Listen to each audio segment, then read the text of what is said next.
مسئولان محلی و باشندگان ولایت سرپل از دومین پیروزی تیم بزکشی این ولایت در دور هفتم لیگ ملی بزکشی افغانستان با شکوهی ویژه استقبال کرده اند. در این مراسم که با حضور صدها تن از باشندگان، بزرگان قومی و مسئولان محلی برگزار شد، شرکت کنندگان با ابراز خرسندی این پیروزی را افتخار بزرگ برای مردم ولایت سرپل دانسته و آن را به جامعه ورزشی و علاقمندان بزکشی تبریک گفتند.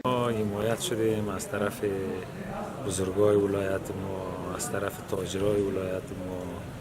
خب سخت حمایت کردن، اسبای خوب برای ما گرفتن، چاپ اندازای خوب برای ما گرفتن. کالای خود جای نمیستیم که تیم قهرمان بزکشی ما قهرمان شده آمده. هواخواه دیگه سیلمیرا دیگه طرف پزرایش رفته بودیم در طرف مزار سرپل.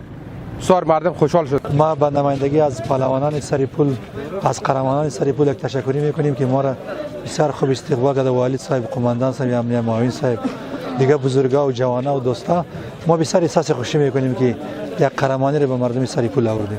همچنان مقامی ولایت سرپل از تلاش‌ها، فداکاری‌ها و زحمات چاپاندازان تیم بزکشی این ولایت قدردانی کرده و تاکید نمودند که حمایت از ورزش‌های عنعنوی بخشی از فرهنگ و هویت مردم افغانستان به شمار می‌رود و به باور آنان این قهرمانی نشان دهنده توانایی و استعداد جوانان این ولایت در ورزش‌های عنعنوی کشور است و باعث افزایش همبستگی و روحیه ملی میان مردم شده است.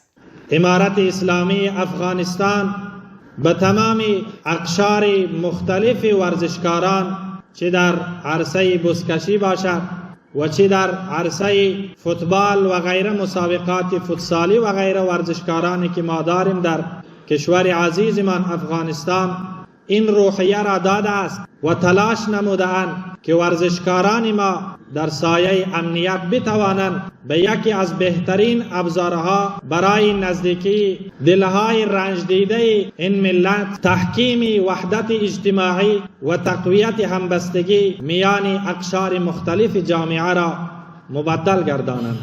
این در حالی است که ولایت سرپل برای دومین بار موفق به کسب مقام قهرمانی در رقابت‌های لیگ ملی بزکشی افغانستان شده و به همین مناسبت از چاپاندازان این تیم با برگزاری مراسم ویژه تقدیر و قدردانی به عمل آمد.